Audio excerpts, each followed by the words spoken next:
또 뒤에 있는 내용을 다루지 않기 때문에 오늘 여기까지 하도록 하겠습니다. 할렐루야.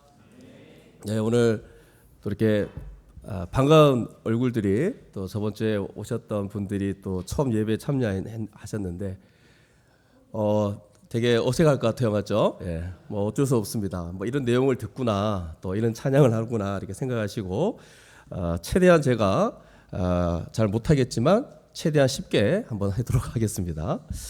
자, 하여튼 너무 반갑습니다. 예, 오늘은 우리 맥주 감사 주일로 하나님께 예배드리고 있습니다. 여러분, 맥주가 뭡니까?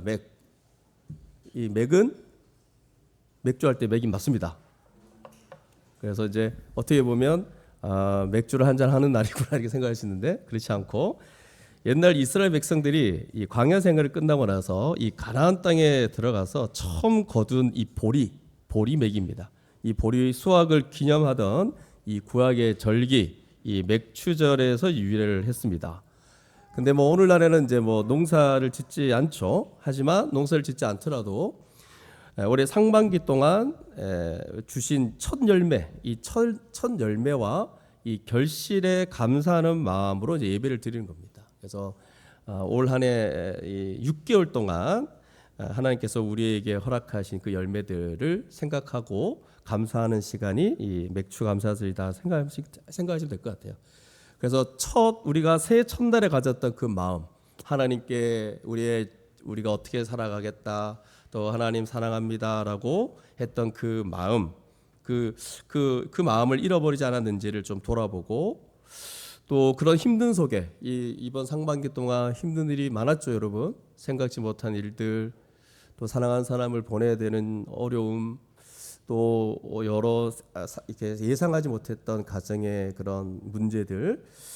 하지만 그 가운데도 여전히 하나님이 살아 계셨음을 생각하며 또 감사하는 그런 시간이 되었으면 좋겠습니다.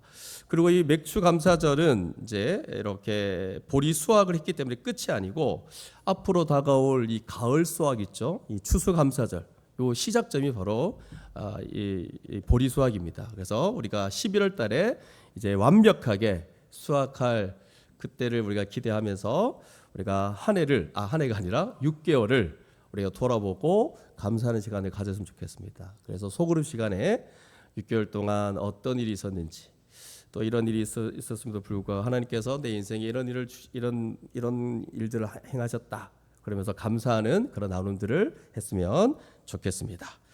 자, 오늘은 아주 기쁜 날입니다.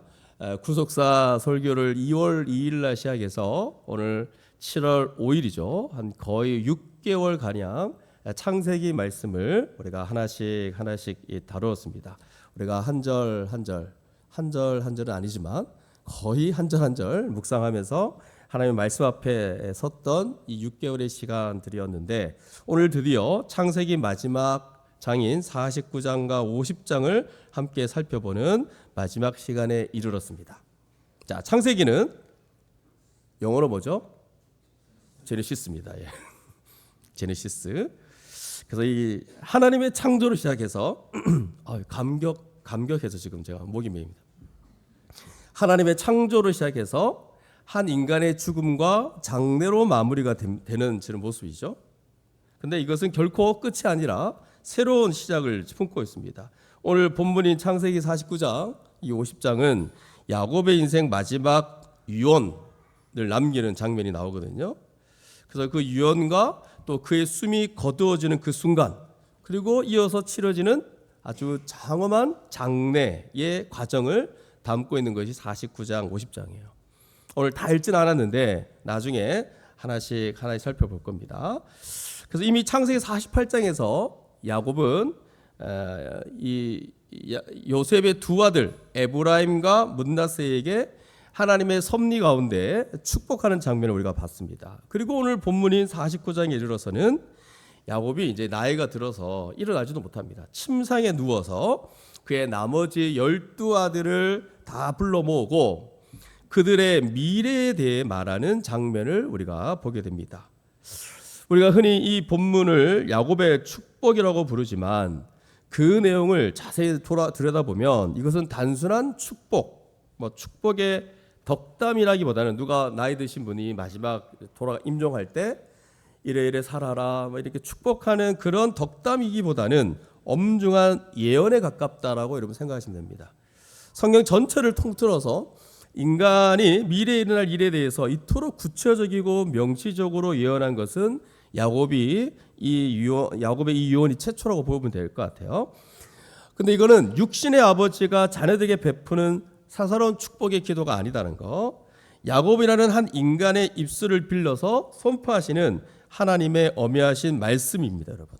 그래서 앞으로 이스라엘 백성 전체가 겪게 될 어떤 역사적 운명과 더 나아가서 하나님 나라를 이루어 가실 그 구원의 거대한 계획을 계시하는 거룩한 예언이다. 이렇게 여러분 여기면 될 것 같습니다.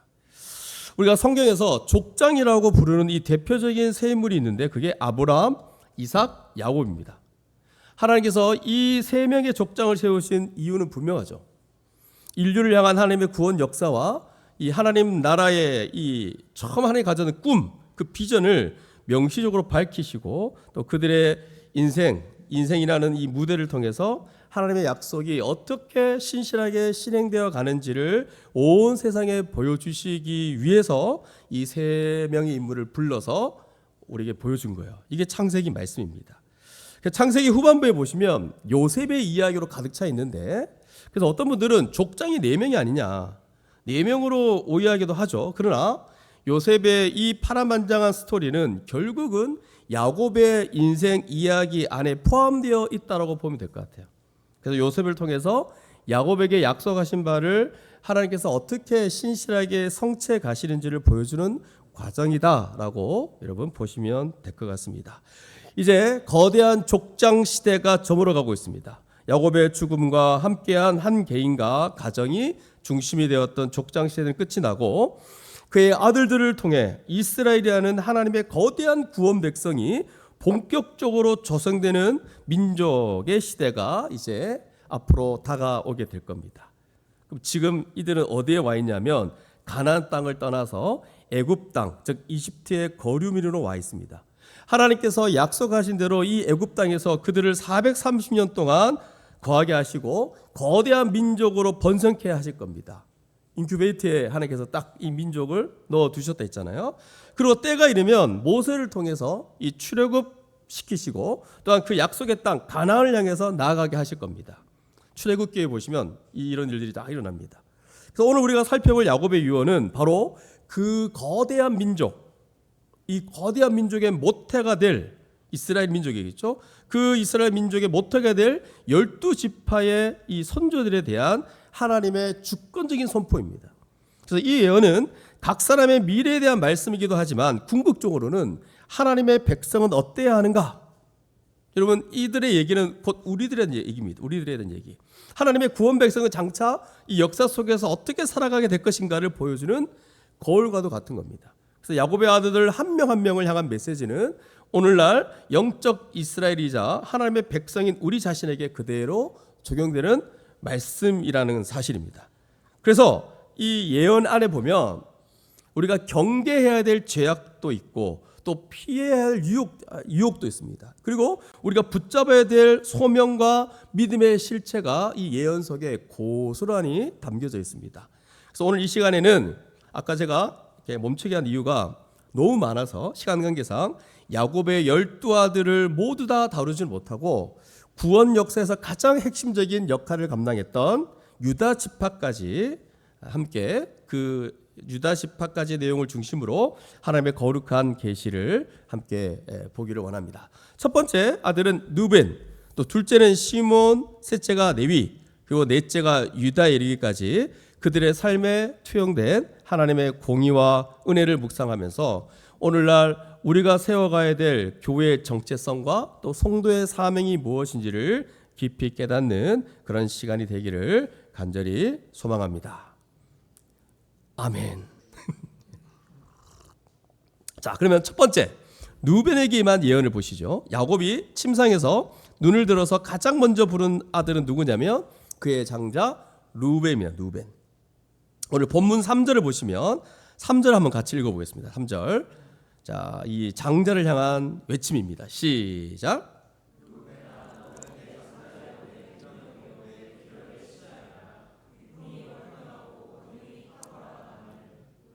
예, 예, 여기까지 있죠.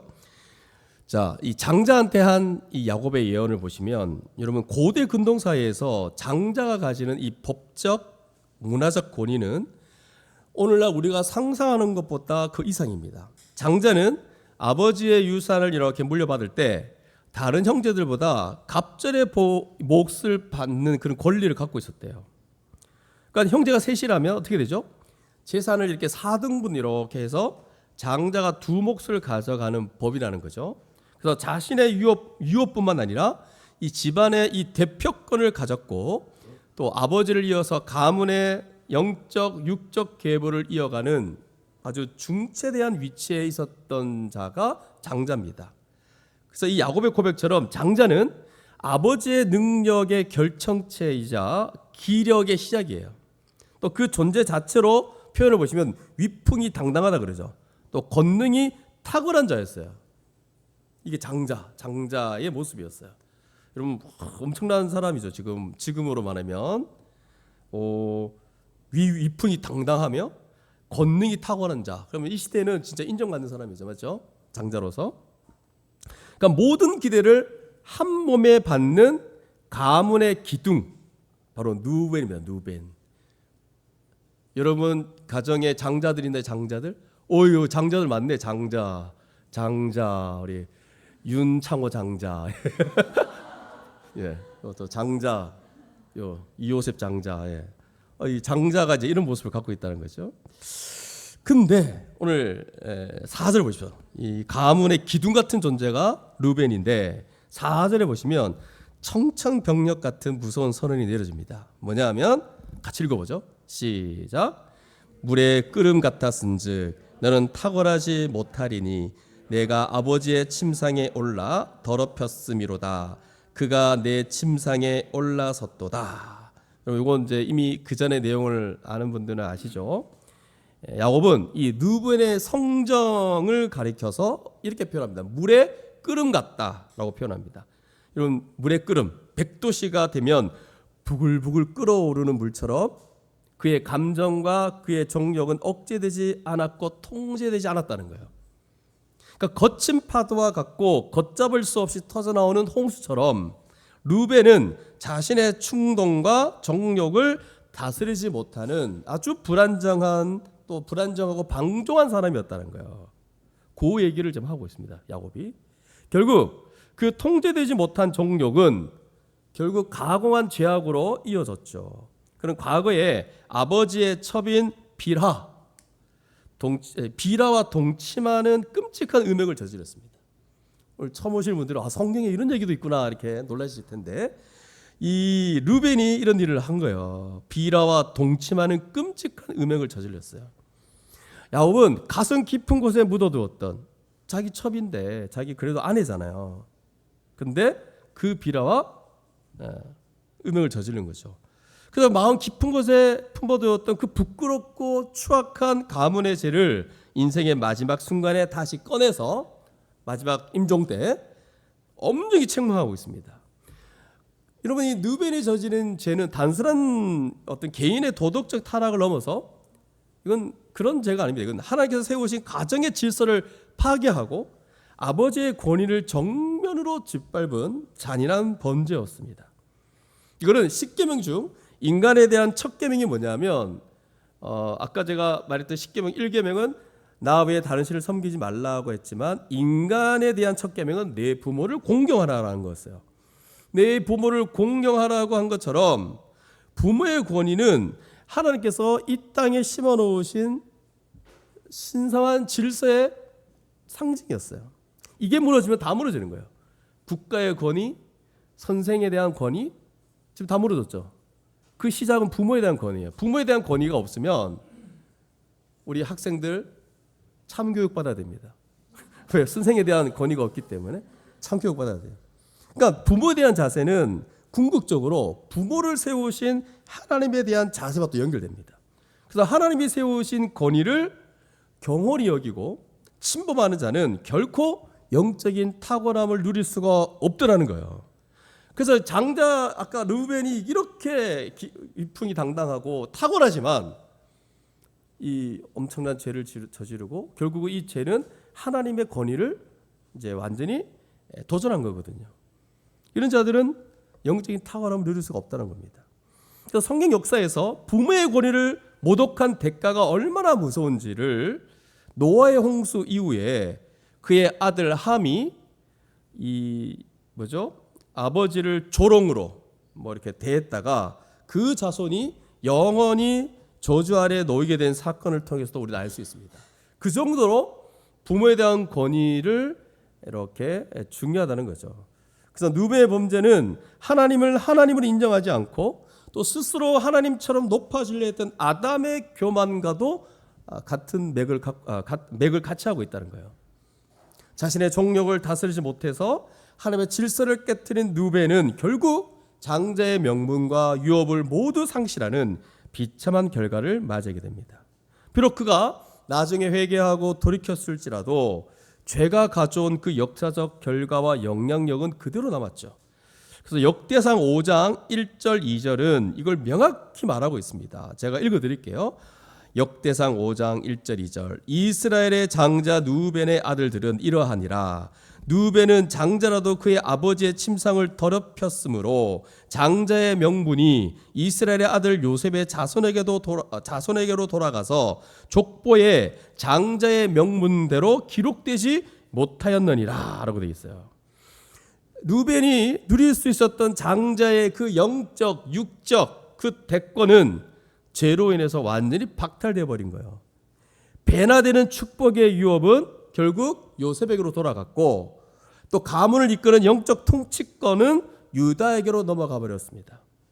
우리는 이 장자 누벤의 비극을 통해서 거룩한 두려움을 가지셔야 됩니다. 죄는 결코 가벼운 것이 아닙니다, 여러분. 하나님의 백성에게 있어서 죄는 인생 전체를 뒤흔들고 하나님이 예비하신 최고의 복을 상실하게 만드는 치명적인 독서와 같은 게 여러분 죄입니다. 여러분 죄를 정말 쉽게 생각합니다. 용서받으니까 용서해 줄 거니까 이 죄를 여러분 너무 심각하게 여기지 않는 그런 모습들이 이 현대의 모습, 현대 그리스도의 모습 가운데 얼마나 많은지 모릅니다. 죄를 우습게 생각하지 않습니다. 내 발목을 붙잡고 이 죄가 죄 지을 수도 있지 그럴 수 있지 그렇게 지나갈 개념이 아닙니다, 여러분. 오늘 누벤을 보십시오. 최고의 복을 상실하는 치명적인 독서가 바로 누벤의 죄였습니다. 우리는 자신의 내면에서 부글부글 끓어오르는 정욕과 이 영적인 불안정함을 어떻게 됩니까? 성령의 능력으로 통제해야 됩니다. 여러분 그런 거 있죠? 한 번씩 욱 하고 올라오는 거 저도 있습니다. 부글부글 끓어오르는 또 욱 하는 거 있습니까?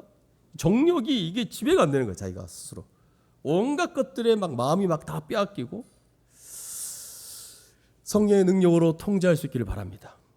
그리고 하나님이 세우신 교회와 가정의 질서를 존중하면서 날마다 이 거룩함을 지키기 위해서 피 흘리기까지 죄와 싸워 이기는 참된 하나님의 백성이 될 수 있기를 간절히 소망합니다. 두 번째, 야곱이 세 번째로 부른 아들들은 누구냐면 시몬과 레위입니다.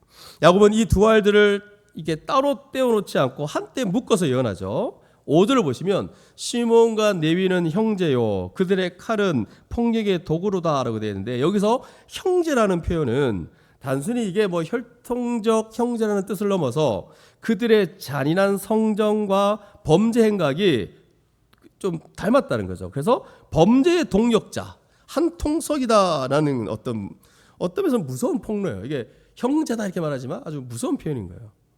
그들을 상징하는 도구는 다름 아닌 폭력의 칼이었다고 얘기하는데 이것도 이미 앞에서 살펴봤던 장면입니다. 그들이 칼로 저지른 잔혹한 죄악은 창세기 34장의 세겜 학살 사건으로 거슬러 올라가게 되는데 이 사건이 왜 있었죠? 야곱의 딸이자 그들의 누이인 디나가 세겜 땅의 추장한테 욕을 보이는 비극적인 사건이 발생했을 때 시몬과 레위가 격분한 거죠.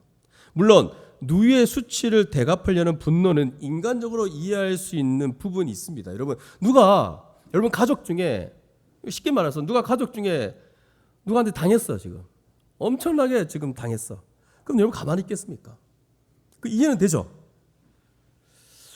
그래서 이해는 되지만 하지만 이들이 했던 이 저질렀던 죄는 너무 큰 죄였어요. 뭐냐면 세겜 족속 또한 잘못을 뉘우치고 디나와 이렇게 정식으로 결혼해서 책임을 지겠다라고 가문의 어떤 합의를 요청해 왔습니다. 그러나 시몬과 레위가 이 문제를 하나님의 방법으로 풀지 않고 물론 이제 이 하나님의 방법이라는 것은 어떤 면에서 그들을 용서하고 뭐 물론 사과를 받고 죄를 인정하게 만들고 또 용서하고 가능한 방법이죠. 근데 이들은 인간의 잔인한 도끼와 거짓으로 이것을 해결하려고 했다는 거예요. 그들은요 하나님의 이 거룩한 언약의 징표인 할례를 이렇게 도구로 악용했어요. 사기친 거죠. 할례를 다 받게 해놓고는 결혼하자 해놓고 그 할례를 받아야 된다 해서 할례를 다 받게 해놓고는 할례 받으면 이러면 어떻게 됩니까? 힘이 없죠. 그러면서 그때 이들을 다 잔인하게 죽입니다. 그럼 세겜 지파의 모든 남자가 할례를 행하고 고통으로 실험하고 있을 때 그냥 무장 해제되어 있을 때 어떻게 했습니까?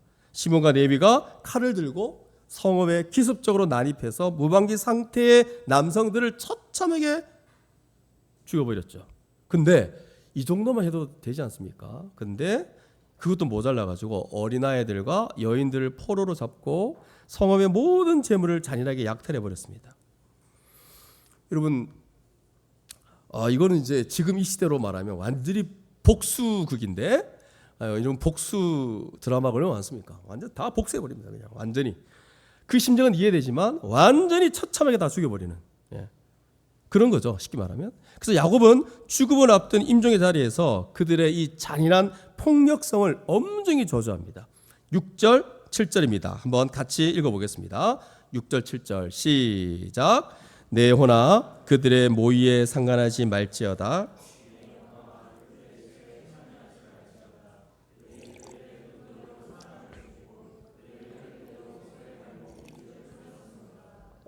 그의 노여움이 혹독하니 저주를 받을 것이요 분기가 맹렬하니 저주를 받을 것이라.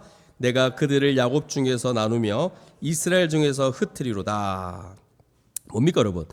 중간중간마다 약간 옛날 고어니까 뭐 표현이 무슨 말이지? 집회에 참여하지 말라고 무슨 집회지? 이렇게 생각하시는데 하여튼 뭘 얘기하는지 알겠죠? 시몬과 레위의 분노는 뭐냐면 이건 하나님의 공의를 이루는 의분이 아닙니다 여러분. 이런 의분은 잘못된 의분이죠. 인간의 통제되지 않는 혈기와 잔인한 복수심에서 비롯된 악독한 폭력이었습니다. 장난삼아 혹은 핫포리로 죄 없는 소의 발목 힘줄을 끊어버려서 생명을 무력화시키고 쓸모없게 가해를 가했던 것처럼 그들의 성품은 아주 잔인함과 파괴성으로 가득 차 있었다는 겁니다. 야곱은 하나님의 백성으로서 결코 이들의 이 잔인한 모의와 집회에 참여해서는 안 된다고 선포하고 있습니다.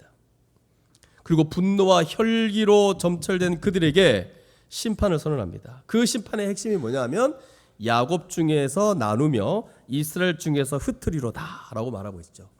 이 흩어짐의 저주입니다. 그들은 온전한 자신들의 기업을 누리지 못하고 지파의 정체성을 잃어버린 채 사방으로 파편화될 것이라는 예언이었어요. 이 예언은 이스라엘 역사 속에서 문자 그대로 성취됩니다. 나중에 가나안 땅을 이렇게 분배받을 때 시몬 지파는요 독립된 영토를 제대로 얻지 못하고 또 유다 지파의 광활한 영토 내부 한 구석에 더부살이하듯이 기업을 얻게 됩니다. 결국 시간이 흐르면서 시몬 지파는요 유다 지파에 이렇게 점차 흡수되어서 흔적도 없이 사라지거나 또 역사 속에서 지파의 명맥이 희미해져 가지고 완전히 흩어지게 됩니다. 반면에 레위 지파 역시 영토를 이렇게 기업으로 받지 못하고 이스라엘 전역에 48개의 성읍으로 흩어지는 그런 심판을 받게 됩니다.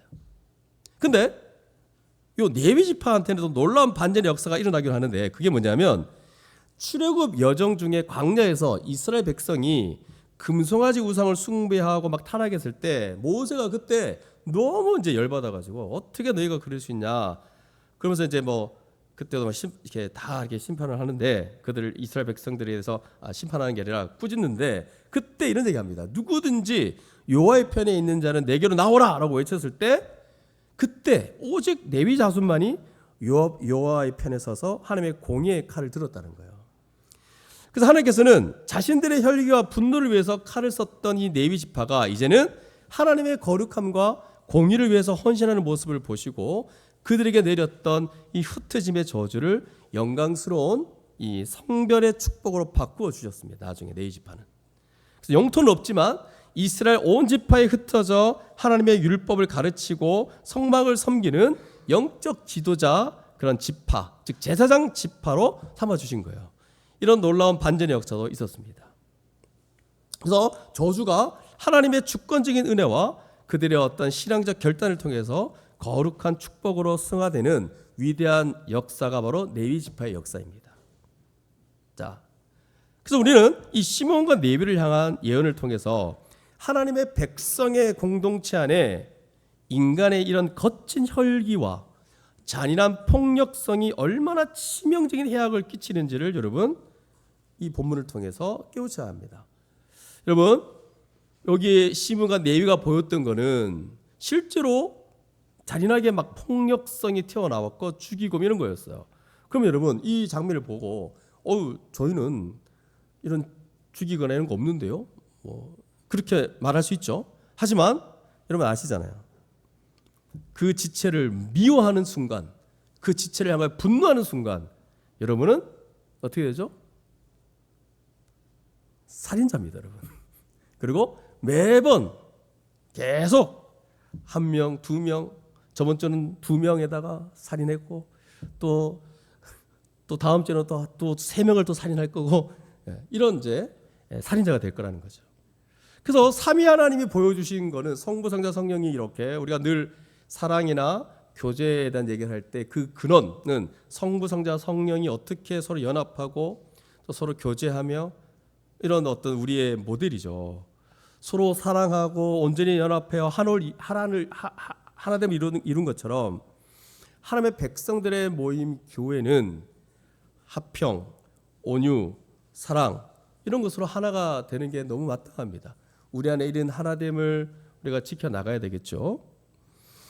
근데 우리가 미워하고 분노하고 어떤 폭력적인 말을 한다거나 그런 폭력적인 행동을 한다거나 이런 걸 통해서 공동체를 깨트리는 자는 어떻게 된다는 거예요? 하나님 나라를 위협으로 받을 수가 없다. 하나님의 심판을 면치 못할 거다 이 말이거든요. 그러니까 우리가 한번 생각해 봅시다. 우리가 하나님께서 우리를 어떻게 부르셨는지 하나님을 힘써 지켜라 했을 때 이 하나님 어떻게 지켜나가냐 했을 때 온유, 겸손, 온유, 사랑에서 용납함, 서로 용서함이거든요. 이런 걸 통해서 어떻게든 이렇게 분노하지 않고 화내지 않고 미워하지 않고 그러면서 서로 사랑하며 함께 어떻게든 하나됨을 힘써 지켜나가는 것, 이게 하나님이 원하시는 교회의 모습입니다. 그리고 또 비록 우리가 과거의 허물과 혈교도 가득 찬 인생이었을지라도 오늘 레위 지파처럼 하나님의 편에 서서 복음 앞에 자신을 온전히 헌신할 때 하나님은 우리의 이 저주받은 운명을 바꾸어서 오히려 이제 하나님의 이 공의의 편에 서는 그리고 세상을 치유하고 또 복음을 전하는 그런 영광스러운 통로로 변화시켜 줄 거라는 사실입니다. 그래서 날마다 우리의 이 거친 성품, 여러분 이제 아시죠? 자기도 모르게 올라오는 이 거친 성품들을 십자가 앞에 못 박고 주님의 온유와 겸손을 닮아가는 거룩한 성도들 되기를 간절히 소망합니다. 자, 마지막으로 이제 넷째 아들 유다에 대한 예언입니다. 앞선 세 형이 지은 죄악으로 인해서 엄중한 책망과 심판을 받은 반면에 유다에게는 메시아의 도래와 영원한 왕권에 대한 지극히 영광스럽고 풍성한 축복의 예언이 선포되고 있습니다. 우리 8절 말씀을 한번 같이 읽어보겠습니다. 8절 시작. 유다야 너는 내 형제의 찬송이 될지라 내 손이 내 원수의 목을 잡을 것이요 내 아버지의 아들들이 내 앞에 절하리로다. 자, 유다라는 이름 자체가 찬송입니다. 야곱은 이름 그대로 유다가 모든 형제들의 찬송과 존경의 대상이 될 것이라 선언합니다. 유다의 손이 원수의 목을 잡는다는 것은 전쟁에서의 그 완전한 승리와 지배권을 의미하고 있고, 또 아버지의 아들들이 그 앞에 절한다는 말은 가문의 실제적인 장자권을 획득하고 또 통치자가 될 것을 예언하고 있는 거죠. 9절에 보시면 유다를 가리켜서 사자 새끼, 젊은 사자, 숫사자, 암사자에 비유하고 있고, 그 누구도 감히 범할 수 없는 절대적인 힘과 권위를 가지고 있는 영적 승리자의 모습으로 이런 식으로 묘사하고 있다는 거죠. 사자, 젊은 사자, 숫사자. 어떻게 허물 많은 이 유다가, 허물 많았던 유다잖아요. 이 유다가 어떻게 이렇게 놀라운 영적 축복의 주인공이 될 수 있었을까? 유다의 인생 역시 초기에는 결코 깨끗하지 못했습니다. 아시죠, 여러분? 요셉을 이렇게 애굽에 팔아넘기고자가 주도했던 인물이 유다였고, 가나안 여인과 결혼해가지고 가정을 더럽혔고, 또 그의 아들들의 악행, 또 며느리 다말과의 부끄러운 사건 등등, 이러면 며느리하고 그런 짓을 한 거예요, 지금. 이런 사건을 갖고 있는 유다였어요. 그런 사건으로 얼룩진 인물이었습니다. 그러나 유다의 인생에는 결정적인 영적 전환점이 있었다는 겁니다. 그는 가문의 위기 속에서 철저히 자기를 부인하고 희생하는 대속의 영성을 보여주었죠. 그래서 가나안 땅에 기근이 심해가지고 막내 베냐민을 데리고 애굽으로 가야만 할 때 슬픔에 잠긴 아버지 야곱을 향해서 유다는 담보로 자기가 생명을 담보로 걸겠다라고 자처합니다. 그래서 창세기 43장 9절에 보시면, 읽어드릴게요. 내가 그를 위하여 담보가 되오리니 아버지께서 내 손에서 그를 찾으소서. 내가 만일 그를 아버지께 데려다가 아버지 앞에 두지 아니하면 내가 영원히 죄를 지으리로다.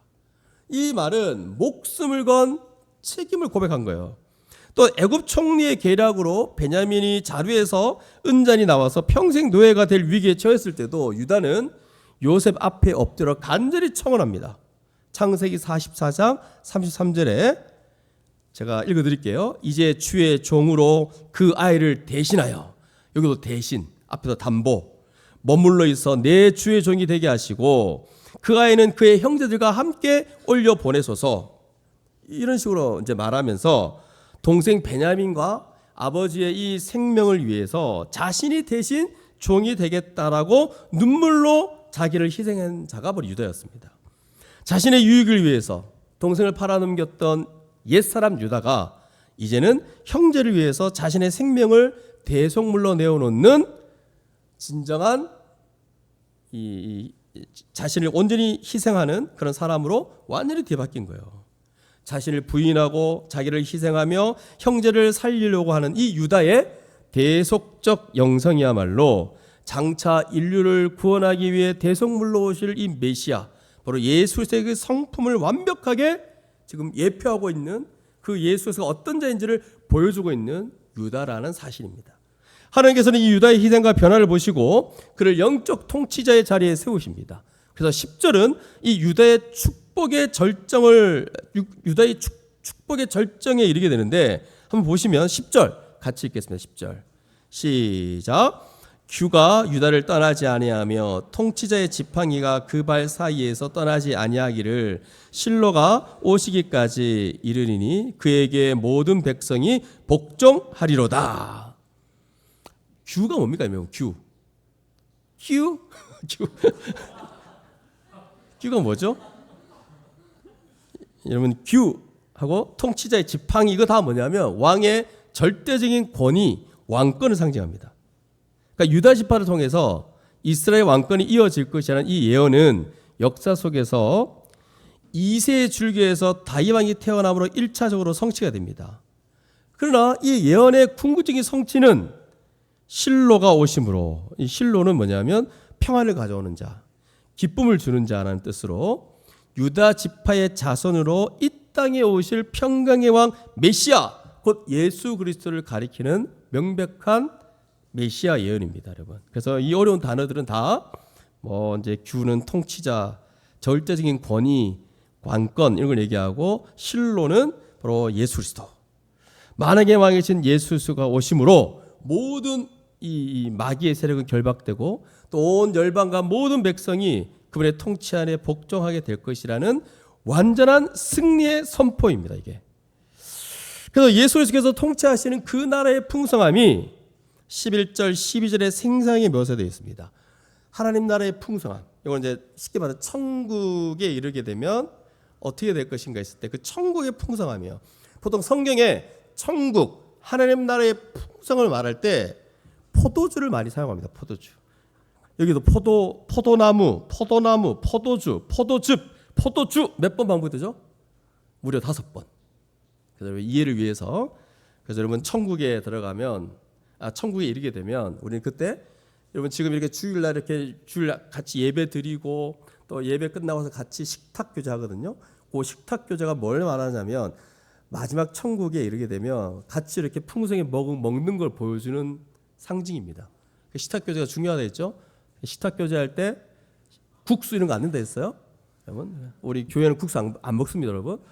거의 뭐 뷔페식이에요, 뷔페식. 쫙 매주마다 우리 식사 담당하는 소그룹이 얼마나 부담감을 가질지 늘 맛있게 해요, 맛있게. 이게 천국을 보여주는 거거든요. 포도나무, 포도주가 있는 거예요. 포도주 먹어봤어요, 여러분? 마셔봤어요? 포도주. 이게 풍성합니까, 여러분? 하여튼 맛있어. 그러니까 하여튼 풍성해져요. 그러니까.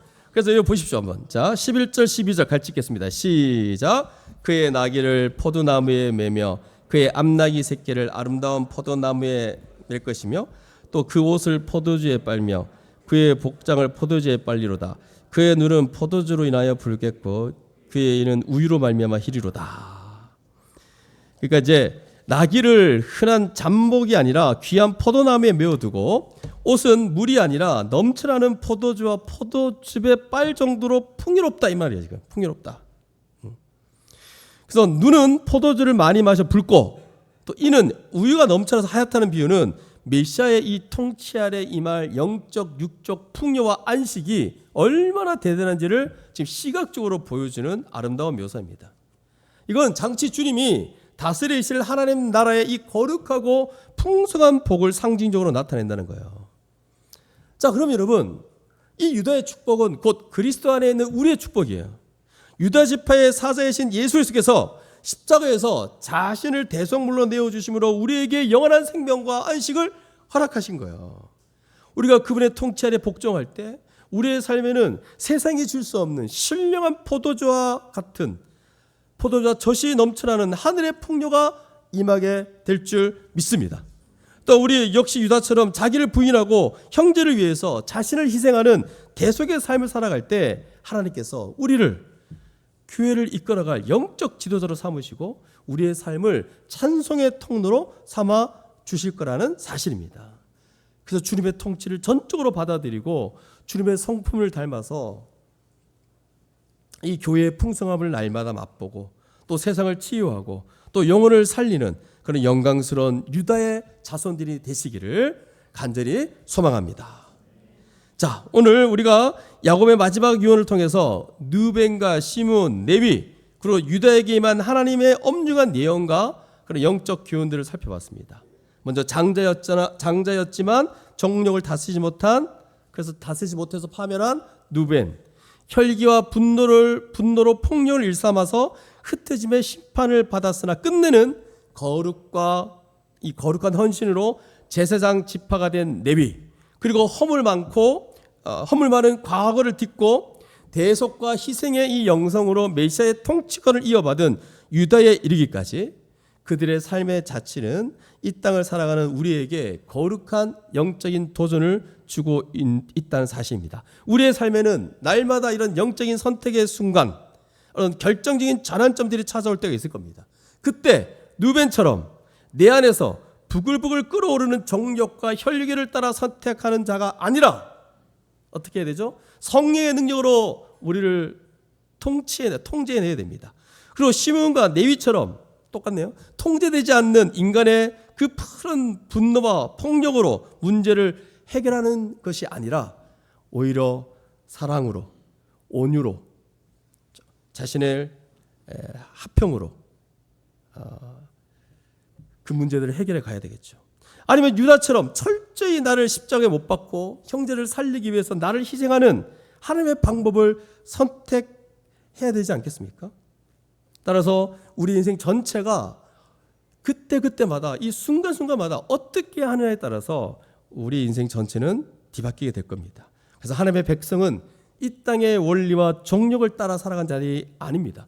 이 땅의 삶이 전부인 것처럼 우리가 이 땅에서 아둥바둥 살아가는 자가 아니라 자신의 유익을 위해서 형제를 짓밟는 자들이 아닙니다.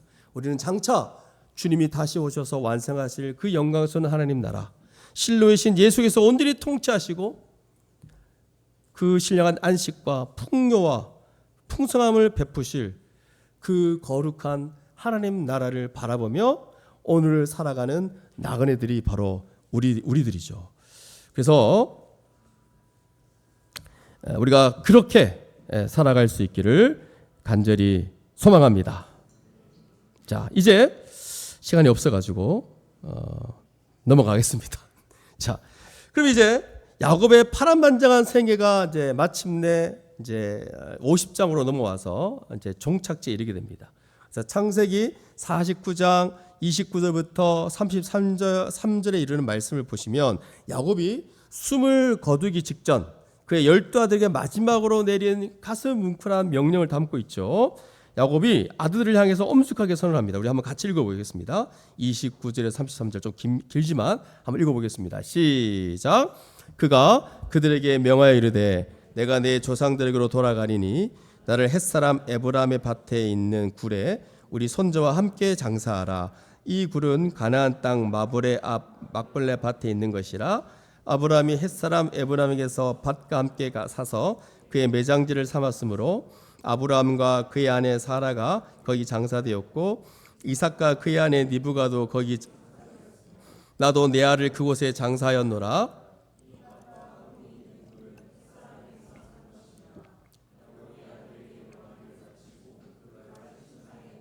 숨을 거두니 그의 백성에게로 돌아갔더라. 이 장면을 마지막이죠. 마지막 장면이잖아요.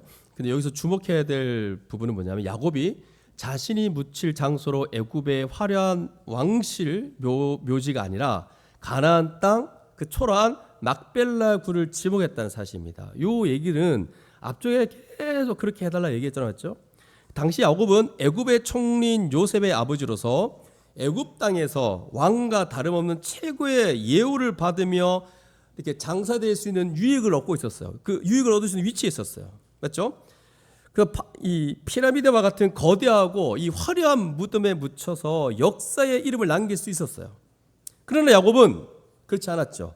애굽의 그 어떤 영광도 거부한 채 굳이 머나먼 가나안 땅에 막벨라 굴로 자신을 메고 가라고 유언합니다. 그 막벨라 굴은 어떤 곳인가 보면 그 전에 아브라함이 가나안 사람 에브론에게 정당한 값을 치르고 가문 최초로 사들였던 매장지였어요.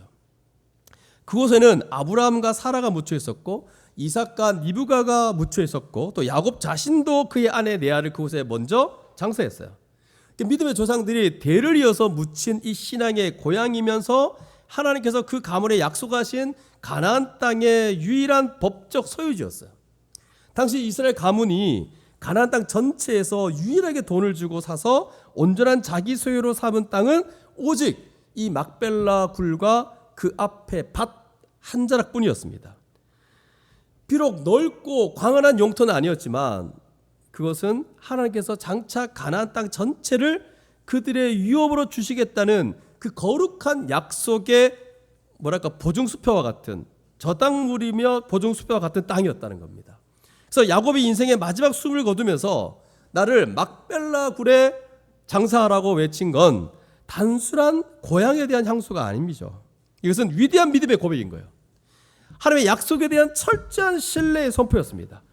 하나님 나라가 거기에 이룰 거라는 그 약속에 대한 분명한 선포. 비록 지금은 가뭄을 피해서 애굽 땅에 내려와 비록 풍요를 누리며 살고 있지만 우리의 종착지는 여기가 아니다 라는 것을 아들들의 가슴 속에 뼈저리게 심어주고 한 거예요. 지금 야곱이. 그래서 애굽의 안락함과 화려함에 취해서 하나님이 약속하신 가나안 땅, 곧 축복의 땅을 잊어버려서는 안 된다는 어떤 신앙의 경종입니다. 그래서 이 유언은 야곱의 전생애를 결산하는 신앙의 고백, 젊은 시절에 막 자신의 수단과 방법으로 복을 쟁취하려고 했던 그 약복강의 야곱은 사라지고 이제는 오직 하나님의 약속만을 바라보며 죽음 너머의 영원한 가나안을 소망하는 그런 이스라엘로서 위대한 영적 여정을 마무리하고 있는 거예요. 그래서 그는 유언을 마치고 담담히 발을 침상에 모으고 평안히 숨을 거두게 됩니다. 그의 영혼은 이 세상의 장막을 벗고 이제는 하나님께서 예비하신 영원한 본향, 그의 백성에게로 돌아가게 됩니다. 이 야곱의 마지막 모습은 오늘 살아가는 우리에게 큰 도전을 주고 있습니다. 우리는 이 땅의 화려함과 안락함의 마음을 빼앗겨서 영원한 하나님 나라를 잊어버리고 살고 있지는 않는가? 이 야곱의 모습을 보고 생각해 보셔야 됩니다. 성도의 죽음은 절망의 끝이 아니라 하나님의 약속이 완성되는 영광스러운 본향으로서의 이주입니다. 그래서 여러분, 우리가 장례를 치를 때 예수 믿는 자가 돌아가신다는 이 돌아가심은 원래 하나님이 에덴 동산을 하나님 나라로 만드셨는데 죄가 들어서 무너졌지만 그리스도가 다시 오심으로 다시 회복되는 그런 하나님 나라로 돌아가는 거예요. 그래서 돌아가셨다 그래요. 돌아가셨다. 우리가 이 장례를 치를 때 이 죽음에 대한 이해는 너무나 다릅니다. 죽음은 또 다른 시작이다. 죽고 나서 그럼 어떻게 되느냐? 주님 곁에 있다가 주님 다시 오시면 다시 이 영과 육이 이렇게 합쳐져서 영원한 하나님이 만드신 새하늘과 새 땅에서 영원토록 살게 될 겁니다. 그래, 그 영광스러운 본향으로 우리는 다시 이주한다는 거예요. 그래서 여러분, 예수 믿는 사람들은 죽음을 두려워하지 않죠. 두려워합니까? 두려워하지 않죠. 두려워하지 않는 이유는 영원한 본향으로 다시 돌아가기 때문에. 그래서 야곱처럼 인생의 마지막 순간에 세상의 영광이 아니라 하나님의 약속을 유산으로 남길 수 있는 믿음의 거장들이 다 되시기를 바랍니다.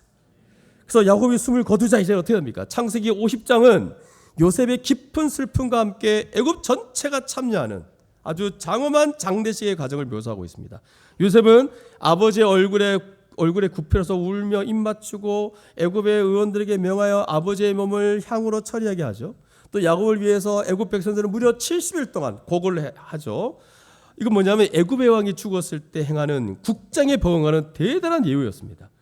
요셉의 이 사회적 위치와 야곱 가문을 향한 애굽 왕실의 존경이 얼마나 컸는지를 우리는 볼 수 있죠. 또 요셉은 바로에게 나아가서 아버지의 유언을 전하면서 가나안 땅에 다녀올 것을 청합니다. 바로가 허락했죠. 요셉은 아버지의 시신을 메고 가나안 땅으로 향합니다. 이때 요셉을 따르는 행렬은 실로 장관이었죠. 바로의 모든 신하와 왕실의 원로들, 애굽 땅의 모든 원로와 요셉의 온 집과 그의 형제들이 함께 올라가게 됩니다. 거기에다가 수많은 병기와 기병이 요셉을 호위하고 올라가죠. 그 군대의 때가 심히 컸다라고 성경 기록합니다. 요단강 건너편 아닷 타작마당에 이르러 그들은 7일 동안 크게 울고 애통해합니다. 이 장례의 규모, 슬픔이 얼마나 대단했든지 가나안에 있는 원주민들이 그 모습 보고 이런 말을 합니다. 이는 애굽 사람의 큰 애통이라. 그래서 그곳 이름을 아벨 미스라임이라고 부를 정도였어요. 아벨 미스라임, 애굽 사람의 큰 애통이라 라는 뜻이겠죠. 그래서 요셉과 그의 형제들은 야곱의 유언대로 그를 막벨라 굴에 장사한 후에 다시 애굽으로 돌아옵니다.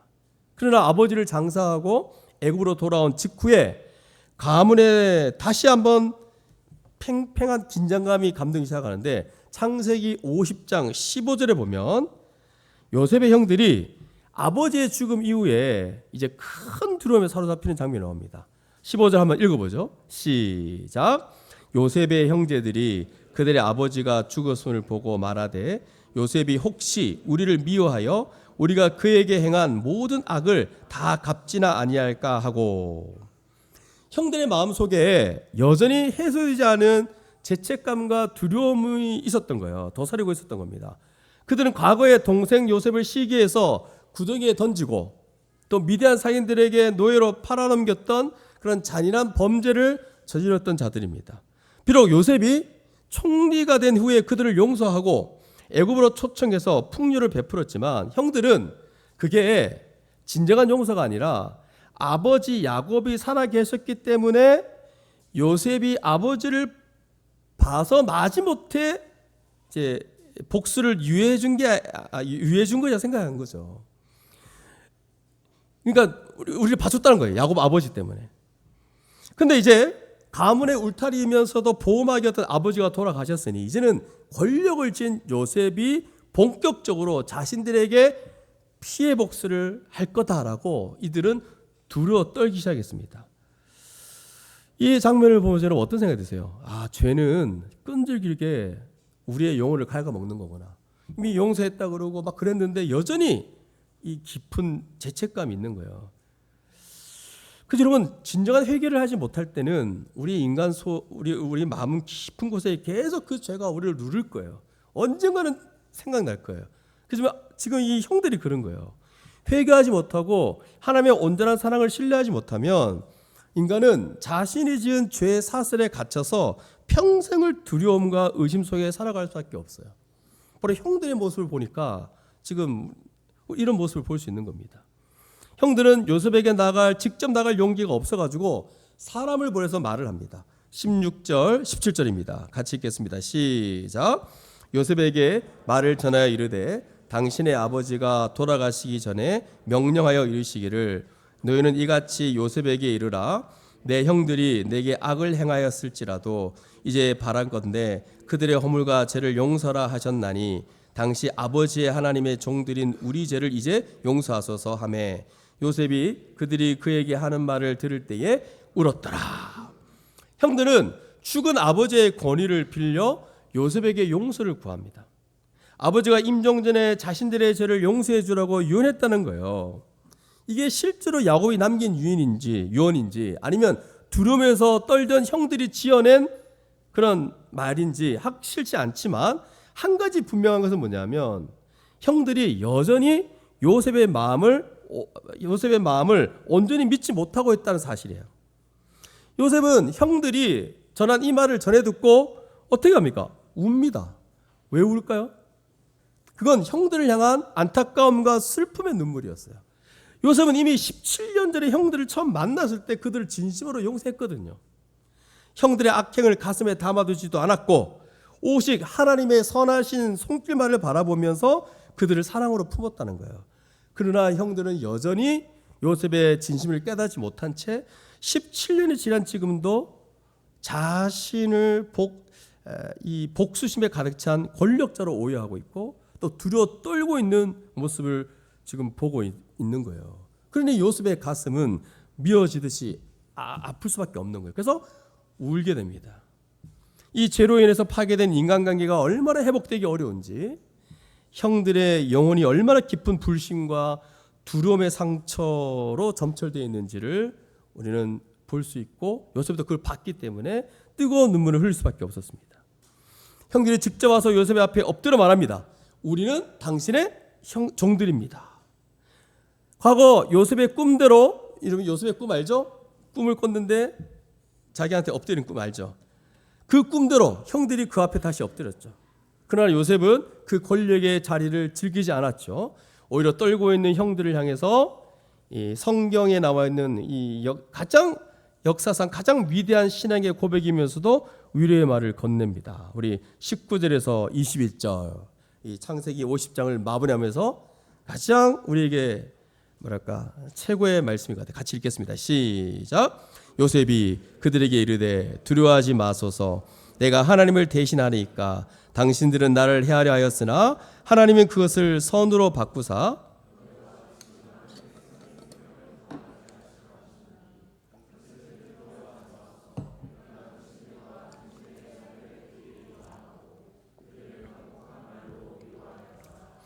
자, 이 요셉의 고백은요, 창세기를 관통하는 주제이면서도 성도가 가져야 될 위대한 하나님의 섭리 신앙이라는 것을 말하고 있습니다. 섭리 신앙의 극치입니다.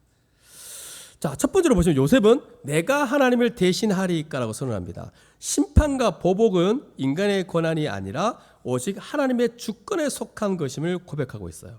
요셉은 총리라는 막강한 권력을 가졌고 형들에게 복수할 힘이 충분히 있었지만 스스로 심판자의 자리에 앉기를 거부했어요.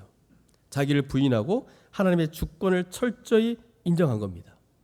여러분 생각해 보세요. 자기를 죽이려고 했던 형들을 용서한 거예요. 그리고 이 모든 심판과 모든 보복할 수 있음에도 불구하고 그것을 하나님께 맡긴 거고, 그러니까 내가 하나님을 대신할 수 있겠습니까? 라고 지금 고백한 거예요.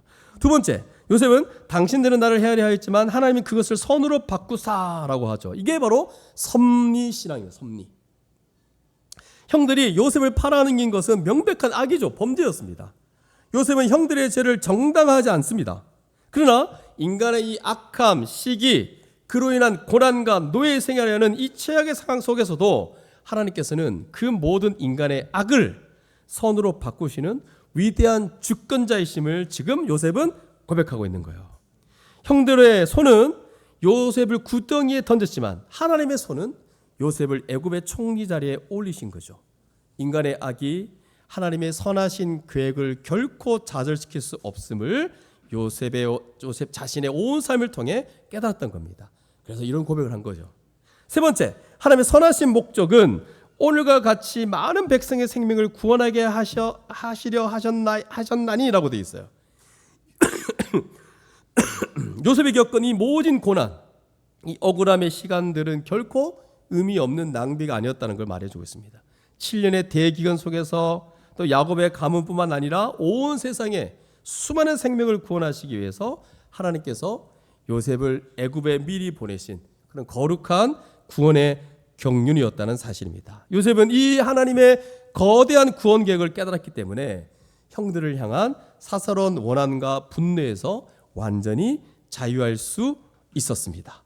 그래서 요셉은 두려워하는 형들을 향해서 오히려 내가 당신들의 자녀를 기르겠다라고 약속하면서 간곡하게 따뜻한 말로 그들을 위로하고 있습니다.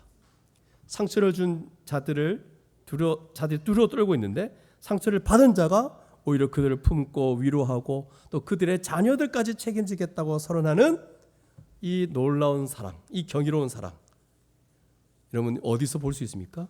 장차 우리를 위해 십자가에서 피 흘리시며 아버지 저들의 죄를 사하여 주옵소서라고 기도하신 바로 예수 그리스도의 대속적 사랑을 완벽하게 보여주고 있는 그런 그림자이죠.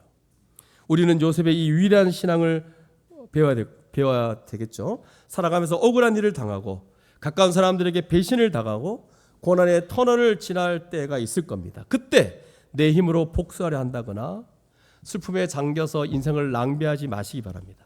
오늘 요셉처럼 하나님을 바라보시기 바랍니다. 인간은 나를 헤아려 할지라도 하나님은 그 모든 악을 선으로 바꾸어 주시고 마침내 거룩한 구원의 역사를 이루실 것을 믿으시는 우리 모두가 되시기를 바랍니다. 바로 이 주권적 섭리신앙이 있을 때 우리는 비로소 나에게 상처 준 사람들을 진심으로 용서하고 위로할 수 있는 그런 영적인 거장으로 우뚝 서게 될 줄 믿습니다. 그래서 이 장면을 볼 때마다 우리 인생에 많은 도전을 주는 것 같아요. 우리는 보통 자기한테 뭐 이렇게 조금 솔직히 요셉 정도 죽이려고 하는 것도 아니거든요. 자기한테 조금만 뭐 이렇게 해도 두고 봐라. 마음에 막 품고 얼마나 속이 좁은지. 죽이려고 한 것도 아니에요. 그냥 자기한테 조금 못한 거 두고 봐라. 네가 나한테 이럴 수 있냐 이래가지고 막 그렇게 살아가잖아요. 그리고 실제로 또 우리 인생을 살아가다 보면 정말 힘들게 할 때가 있습니다. 그 상사가 그럴 수 있고 또 부모가 그럴 수 있고 뭐 자녀가 그럴 수도 있고 주변에 정말 믿었던 사람이 뒤통수 칠 수도 있고 막 그럴 때 여러분 우리 보통 이거를 인과응보 이래가지고 이제 드라마나 영화는 다 시원하게 복수합니다. 사이다 복수. 참교육은 괜찮을 것 같아요. 우리 학폭 이런 건 진짜 합법적으로 좀 그렇게 했으면 좋겠는데. 근데 그런 거 말고 정말 우리에게 피해를 주고 정말 힘들게 했던 사람들에 대해서 우리는 끝까지 참지 못하고 막 자기가 해보려고 하는 거. 여러분 이건 그리스도인에게 주는 하나님의 방법이 아니라는 거죠. 요셉처럼 하나님을 바라보고 이 악을 선으로 바꾸시는. 오히려 지금 요셉이 마지막을 보십시오. 내 자녀를 기르겠다까지. 이 넉넉함. 하나님의 섭리로 바라보고 자신의 인생을 재해석하고 오히려 용서하고 품을 수 있는 그런 영적 거장이 되시기를 주님의 이름으로 축복합니다. 자, 이제 창세기의 마지막 단락인 22절부터 26절은 요셉의 임종과 유언을 다루고 있는데 요셉은 이제 애굽에서 110세를 살고 그 아버지의 가족과 함께 거주했습니다. 그런 에브라임의 자손 3대를 받고 문나세의 아들 마길의 아들들도 요셉의 스라에서 양육받는 복을 누렸습니다. 한 세대가 가고 다음 세대가 일어나는 역사의 흐름 속에서 요셉도 마침내 죽음을 맞이하게 되죠. 24절 25절 같이 한번 읽어보겠습니다. 시작. 요셉이 그의 형제들에게 이르되 나는 죽을 것이나 하나님이 당신들을 돌보시고 당신들을 이 땅에서 인도하여 내사 아브라함과 이삭과 야곱에게 맹세하신 땅에 이르게 하시리라 하고, 요셉이 또 이스라엘 자손에게 맹세시켜 이르기를 하나님이 반드시 당신들을 돌보시리니 너희는 여기서 내 해골을 메고 올라가겠다 하라 하였더라. 요셉은 임종의 자리에서 이스라엘 자손들을 불러 모으고 또 선포합니다. 나는 죽을 것이나 하나님이 당신들을 돌보실 것입니다 라고 선포하죠. 요셉의 이 유언은 그의 아버지 야곱이 남겼던 유언과 영적으로 정확하게 일치합니다. 요셉은 비록 자신이 애굽의 총리로서 이스라엘 가문의 이 거대한 보호막 역할을 해왔지만 자신의 죽음 이후에도 참된 보호자이신 하나님께서 그들을 신실하게 돌보실 것을 확신한 겁니다. 그리고 하나님의 궁극적인 계획은 이 화려한 애굽 땅에 안주하는 것이 아니고 아브라함과 이삭과 야곱에게 약속하신 바 그대로 가나안 땅으로 인도되어서 그쪽으로 가게 될 것이라는 것을 분명히 선포합니다. 요셉은 이스라엘 자손에게 강력한 맹세를 시키죠. 하나님이 반드시 당신들을 돌보실 것이다. 너희는 그때 내 해골을 메고 올라가라. 요셉 역시 그의 아버지 야곱처럼 자신의 뼈가 애굽 땅에 묻히기를 거부한 겁니다. 요셉은 평생을 애굽의 최고 권력자로 살았고 애굽의 문화와 언어 속에서 뼈를 묻을 뻔한 사람이었어요. 그러나 그 요셉의 중심은 단 한순간도 애굽의 지배자가 아니었습니다. 그는 뼛속같이 하나님의 언약을 붙잡은 이스라엘의 아들이었어요. 그럼 비록 시신은 애굽 땅에 잠시 머물지라도 영혼과 소망은 오직 약속의 땅 가나안에 있었다는 것입니다. 요셉이 자신의 해골을 메고 올라가고 명한 것은 장차 이스라엘 백성들이 애굽에서 출애굽해서 가나안 땅으로 돌아갈 그날을 확신하는 믿음의 증표였습니다. 그래서 요셉의 무덤은 이스라엘 백성들이 애굽에서 노예 생활하는 400년 동안 그 자리에 남아서 백성들이 낙심하고 절망할 때마다 우리는 반드시 가나안 땅으로 돌아간다는 하나님의 약속을 상기시키는 그런 하나의 이정표 역할을 했던 겁니다. 그래서 이 요셉의 유언은 실제로 역사 속에서 신실하게 성취되는 것을 우리가 보게 되죠. 수백 년의 세월이 흐른 후에 모세가 이스라엘 백성을 이끌고 출애굽할 때 출애굽기 13장 19절을 보면 모세가 요셉의 유고를 취하여 가지고 나왔다고 기록하고 있어요. 그리고 광야 40년의 세월을 지나서 마침내 여호수아가 가나안 땅을 정복한 이후에 여호수아 24장 32절에 보면 이스라엘 자손이 애굽에서 가져온 요셉의 뼈를 세겜 땅에 장사하였다고 분명히 나와 있습니다. 바로 요셉의 뼈는 마침내 그의 믿음의 고백대로 약속의 땅에 묻히게 된 겁니다. 그리고 창세기 마지막 절 26절은 이렇게 끝을 맺습니다. 자, 창세기 50장 26절입니다. 같이 읽겠습니다. 시작. 요셉이 110세의 죽음에 그들이 그의 몸에 향재료를 넣고 애굽에서 입간하였더라. 자, 창세기는 아주 장황한 이 천지 창조의 빛으로 시작했지만 마지막은 한 인간의 죽음과 애굽에서의 입간이라는 어두운 어떤 모습 마무리를 하는 걸 보게 됩니다. 그래서 인류의 죄로 인해서 찾아온 죽음의 비극을 보여주는 듯한데, 그러나 이 입간하였다 그러잖아. 이 입간은 절망의 끝이 아닌 거예요.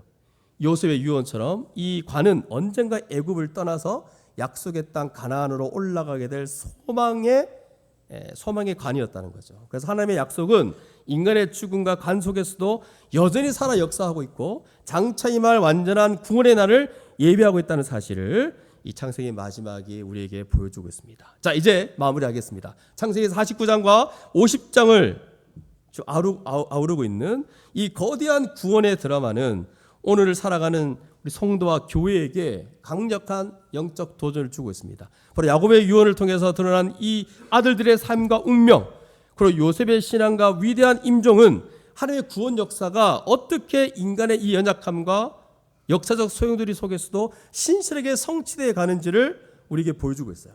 첫 번째로 뭐냐면 이 49장 50장을 통해서 우리가 이 시간 기억해야 될 것은 뭐냐면, 첫 번째, 하나님의 주권적 섭리를 신뢰하시기 바랍니다. 요셉의 고백처럼 인간은 우리를 헤아려 하고 세상은 우리를 절망의 구덩이에 던질지라도 하나님은 그 모든 악을 선으로 바꾸시는 분이세요. 우리가 세상 속에서 고난당하고 때로는 억울한 눈물을 흘릴 때 있죠. 그때 기억하십시오.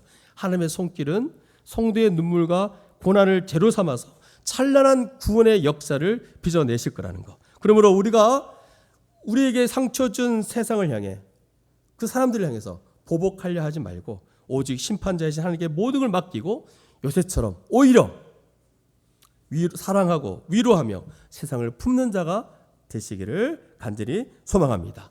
두 번째, 교회의 성도의 영원한 본향은 이 땅이 아님을 기억하시기 바랍니다. 야곱과 요셉은 애굽의 이 부귀영화 속에서도 자신들의 그 해골을 메고 약속의 땅 가나안으로 가라고 명했어요. 오늘날 교회와 성도의 정체성은 어디에 있는가? 이 땅의 안락함에 정착하는 거류민이 아니라 영원한 하나님 나라를 향해 걸어가는 거룩한 나그네입니다. 거룩한 나그네 그러잖아요. 나그네. 외톨이 나그네. 때로는 외롭고 힘든 나그네지만 우리의 정착지가 어디에 있는지를 기억하시기 바랍니다. 이 땅의 화려함에 취해서 영원한 본향을 잊어버리는 그런 자들이 되지 말고 우리의 시민권은 하늘에 있음을 알고 주님 다시 오실 때 완성하실 그 세례가 새 땅을 바라보며 또 우리의 몸도 영광스러운 몸으로 회복될 것을 기대하며 오늘이라는 이 광야길을 믿음으로 걸어가는 우리 모두가 되기를 바랍니다. 세 번째, 우리의 삶은 이제는 미래 세대에게 신앙의 유산이 되어야 됩니다. 야곱이 아들들에게 믿음의 예언을 남기고 요셉이 자신의 유고를 통해서 하나님의 약속을 대대로 기억하게 했던 것처럼 그 유고를 보면서 이 자손들은 여기에 하나님 나라가 임할 거다. 가나안 땅으로 우리는 옮기게 될 것이다. 여기에 하나님 나라가 임할 거라는 것을 계속 시각적으로 본 거예요. 오늘 우리의 삶과 고백은 다음 세대에게 신앙의 이정표가 되어야 됩니다. 우리가 붙잡는 하나님의 말씀과 구원의 확신이 우리 자녀들의 가슴속에 거룩한 맹세로 새겨질 수 있도록 날마다 믿음의 선한 싸움을 싸워나갈 수 있는 우리 모두가 되기를 원합니다. 그래서 창세기는 비록 애굽에서의 입관이라는 서글픈 장면으로 문을 닫지만 그것은 이제 앞으로 출애굽기라는 거대한 구원의 서막을 알리는 약속의 쉼표입니다. 쉼표일 뿐입니다, 여러분. 그래서 우리 인생의 장막이 거치고 입관하는 그날 우리 역시 요셉처럼 영원한 천국에 입성할 소망을 품고 담대히 눈을 감을 수 있는 그런 복된 성도들 되기를 간절히 소망합니다. 이 창세기의 위대한 결론을 가슴에 품고 날마다 우리의 모든 악을 선으로 바꾸신 하나님 찬양하고 또 영원한 홀이 되시는 메시아 예수의 통치 아래 온전히 순종하며 마침내 구원의 완성에 이르는 신실한 주의 교회와 성도들 되시기를 주님의 이름으로 간절히 축원합니다. 함께 기도하겠습니다. 오늘 기도할 때 오늘 말씀을 생각하며